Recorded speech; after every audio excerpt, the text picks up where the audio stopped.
we've talked about the Phase 3 process, let's actually take it back a step and discuss Phase 2, or realistically, what happens at the end of your Phase 2. As you might remember, while Phase 1 is about establishing technical feasibility for your innovation, Phase 2 is really about proving it out. You have to validate the results shown in your Phase 1, work further on the technical solution to your problem or challenge, and develop something like a market-ready prototype to show to your customers.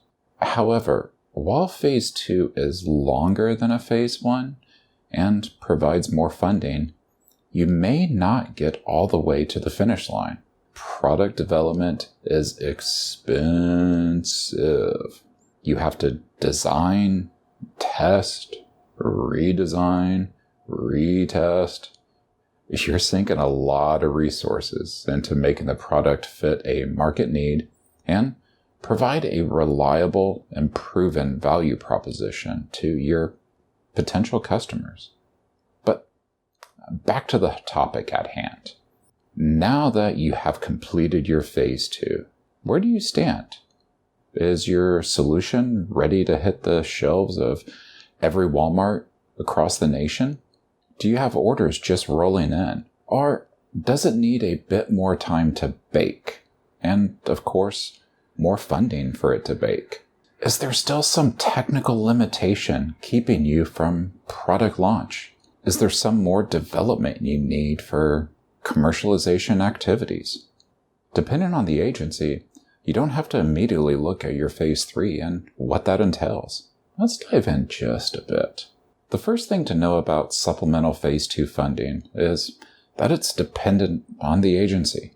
Yes, just like everything else with the SBIR and STTR programs, agency differences matter here.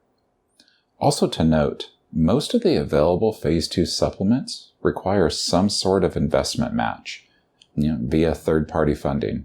And typically, these supplements are not to the full value of a Phase 2 award. But NSF offers the Phase 2B program. Active Phase 2 awardees can apply for a supplement of $500,000 at a 50% match to continue R&D activities that will lead to commercialization.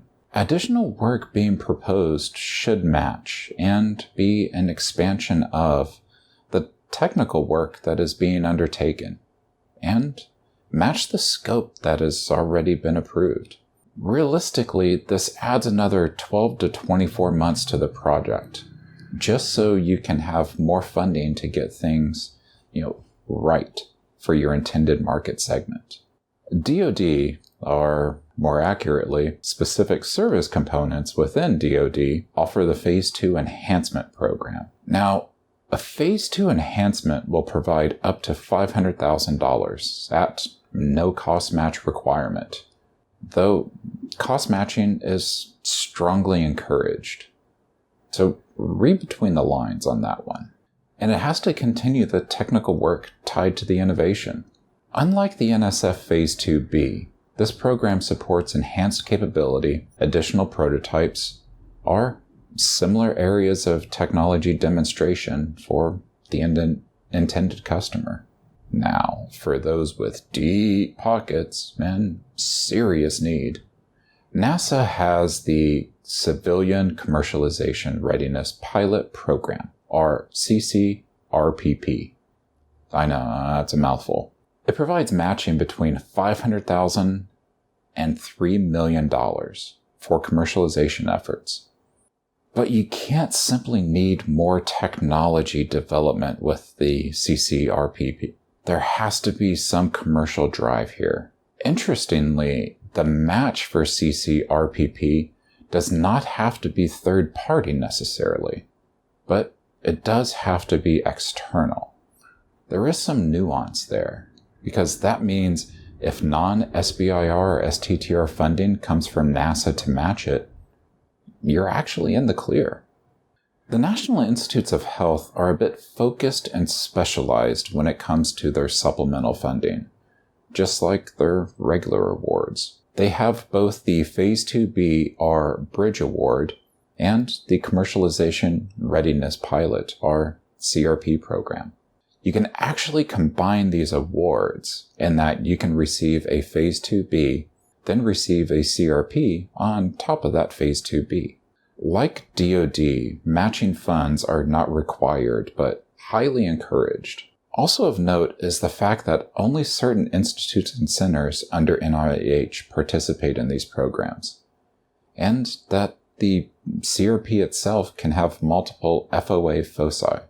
This is because NIH is aware that some innovations will need help with regulatory assistance and clinical trial development, which is lengthy and potentially very expensive. Now, we would be remiss if we didn't discuss TABA, or the Technical and Business Assistance Program. TABA can provide funding to active awardees to bring in specialized help for commercialization efforts, whether it's for patenting and protections, strategic partnership development, regulatory investigation, financing strategy and plan development, or a host of other approved uses. TABA provides between $6,500 to $50,000 to allow the businesses to pay for third-party services. Again, though, just like everything else, only some agencies participate in TABA.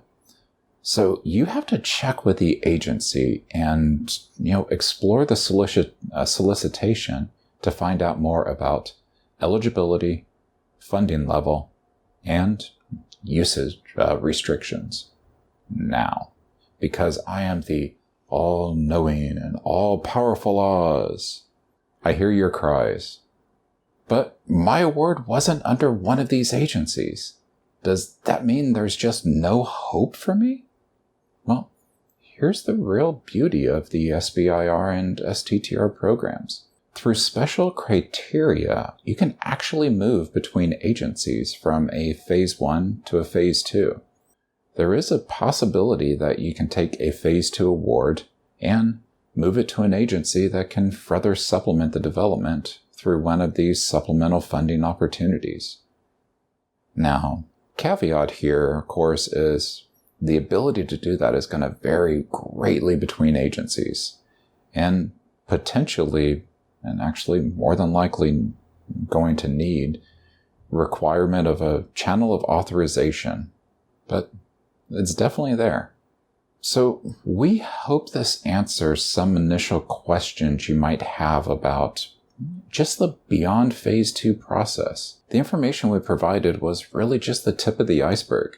Reach out to your agency contact. Let them know you need additional funding and why. Keep in mind, these people are your champions.